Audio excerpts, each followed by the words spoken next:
İsmail qardaşım, çox sağ ol. Mənə qarpız göndərib kətdən. Sırf öz əkdiyimiz, yəni bostanımızın qarpızıdır. Ağcabədin təzə kəskəndir. Allah sağ olsun. Bu nədir?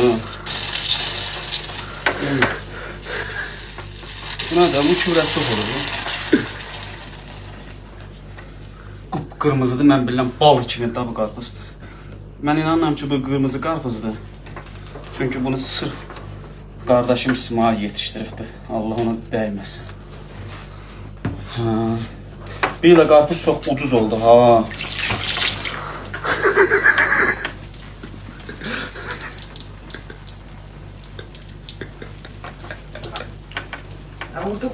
Sən göndərdiyin qarpızın içinə nə deyim mən? Bu nədir göndərmişsən? Belə qarpız var, gəl bunun yaxını çəkər. Bu nədir? Ev nə günə qaldı? Bu nədir? Mən də tərifləyirəm. Bu nədir?